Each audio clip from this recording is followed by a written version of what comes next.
Si vous le permettez, je ne le fais jamais. Ça sera peut-être la deuxième fois que je le fais dans une convention après plus de 60 ans de ministère. Je voudrais vous donner mon propre témoignage.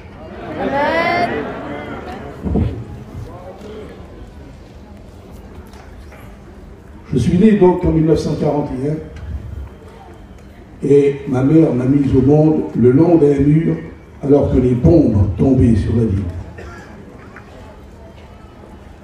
Quand j'ai écouté l'évangile pour la toute première fois, je n'avais que 12 ans. Ensuite, je suis rentré dans les eaux du baptême 2 ans plus tard. J'ai donc été baptisé le 14 août 1955, ce qui va faire dans quelques semaines 67 ans que j'appartiens à Jésus.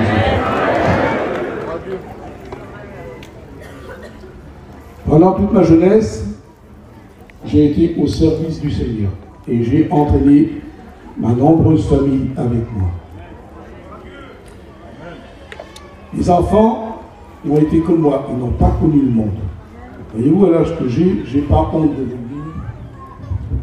Je n'ai jamais connu ce que c'est qu'une boîte de nuit, un bar ou un truc comme ça. Je ne me suis jamais battu de ma vie. Je n'ai connu que l'évangile.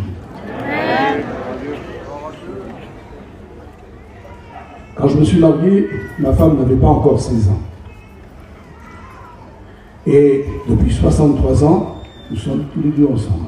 Et voyez-vous, j'étais tellement engagé dans les années 78, comme vous le saviez, j'avais des émissions de radio chaque semaine, j'avais des émissions de télévision parce que la Fédération protestante m'avait demandé d'être leur collaborateur dans les émissions de télévision chaque dimanche matin dans le cadre de présence protestante, travail monumental de l'entendu. Le frère Le Cossec m'avait demandé également de rédiger la revue Il y a, ce que je faisais avec beaucoup de joie. Donc répondre aux courriers des auditeurs, ça prenait du temps infini.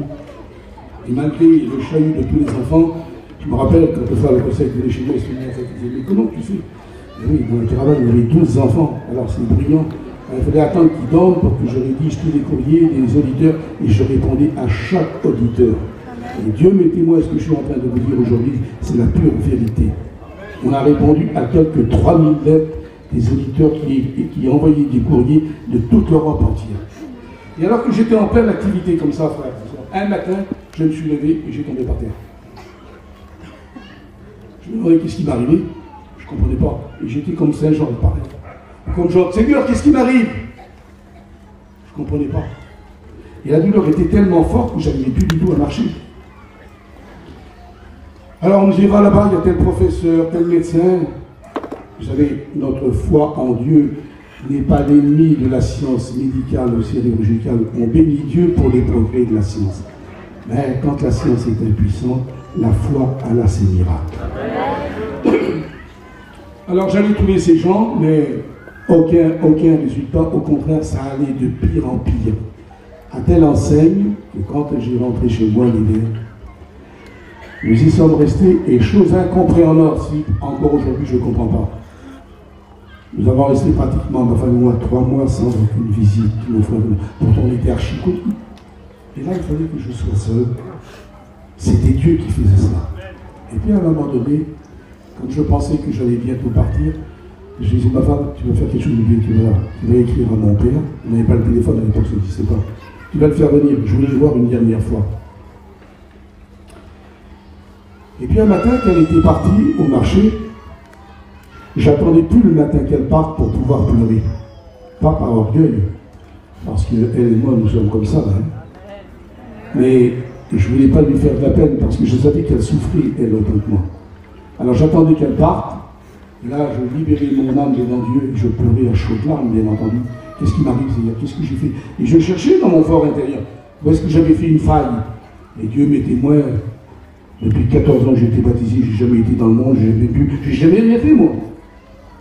Je ne trouvais pas la réponse. Et c'est ça qui me posait problème, justement. Et puis un matin, alors que j'étais tout seul, j'ai pris ma Bible. Je dis, Seigneur, je vais tourner les pages au hasard, je vais mettre mon doigt dessus, et tu vas me parler, puisque j'ai personne qui vient à mon secours. Alors, juste avant cette expérience, Une nuit, parce que vous savez, quand on ne dort pas, on pense des milliards de choses. Et puis celui que vous savez, il vous murmure des choses dans vos oreilles. Je sais bien, dans la mission, on a bien des frères qui ont des dons de guérison divine. Mais où c'est que je vais trouver ces toi savoir? Ah oui, Seigneur. Alors le lendemain, je lui demande, tu vas aller trouver tel frère. Et comme je devais dormir par terre sur le plancher, je me souviens que ce brave vieux pasteur s'était mis à genoux et priait de tout son cœur, des grosses gouttes de sueur tombées sur moi comme ça. Et il n'y avait pas eu de résultat. Alors étant donné que je n'avais pas eu de résultat de celui que je pensais, qui avait le don de guérison, et il l'avait effectivement, mais là ça n'a pas marché. C'est là que j'ai fait l'expérience de la vie. Alors j'ai tourné les pages de ma Bible, comme ça, au hasard, j'ai mis mon doigt dessus et j'ai ouvert. Et Abraham mourut et il fut enterré. Alors je dis, Seigneur, c'est pas ce que j'avais prévu. Oui, je n'avais que 37 ans à l'époque, je n'étais pas vieux. Alors j'ai dit, je vais faire une seconde tentative. Voilà. Je referme les yeux et je mets encore mon doigt. Et Josué mourut à l'âge de 110 ans. C'est pas possible, qu'est-ce qui se passe là? Il n'y a que des morts là-dedans. Alors je vais faire une troisième tentative. Et là, je vous l'avoue, parce qu'il faut dire la vérité à notre peuple. J'ai agi avec ruse. Parce que comme tous les serviteurs de Dieu, je connais les emplacements des livres. Je n'ai pas besoin d'anglais. Tous les pasteurs font comme ça. Et je sais que dans le milieu de la Bible, c'est les psaumes. Alors je dis là, je vais tomber dans les psaumes, à coup sûr, que je vais avoir la réponse à mes problèmes. Alors j'ai encore fait pareil. J'ai fermé mes yeux, j'ai tourné les pages au hasard. Et puis je veux vous dire, le texte que j'ai trouvé en faisant ça, c'était justement le psaume 88. Alors je ferme mes yeux, je mets le doigt dessus, et là ça marche. Regardez. Éternel Dieu de mon salut, je crie à toi jour et nuit. Oui Seigneur, c'est ce que je faisais. Que ma prière parvienne en ta présence et prête l'oreille à mes supplications, mon Dieu. Je t'ai béni là. J'ai salué Seigneur. Et nous sommes le verset 4 à aller tout contre moi. Car mon âme allait rassasier du mot et ma vie s'approche du séjour des morts. Et je suis mis au rang de ceux qui descendent dans la fosse. Je suis comme un homme, j'ai plus de force.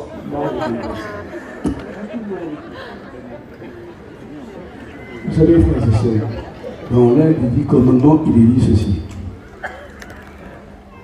Tu ne rendras pas de faux témoignages. Je crains trop mon Dieu pour vous dire ne serait-ce qu'un centimètre de ce qui n'est pas vrai. Tout est exact, tout ce que je vous dis, je l'ai vécu. Et tandis que j'étais en train de faire cette expérience qui est peut-être curieuse pour certains, je pleurais tellement que les pages de la Bible étaient inondées de mes larmes. Et j'ai dit, bien Seigneur, à 3 reprises, tu me parles de mort. Eh bien, c'est entendu. Je vais prendre le dernier texte et je ferai ce que tu me dis. Et puis c'était écrit comme ça. Bien. Alors, qu'est-ce que je fais? Je ferme encore mes yeux, je tourne au hasard, je mets le doigt dessus, je tombe sur Ésaïe chapitre 38.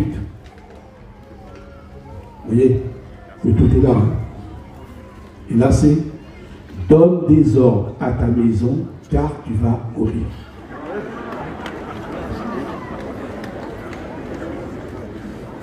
Pour moi, c'était fait.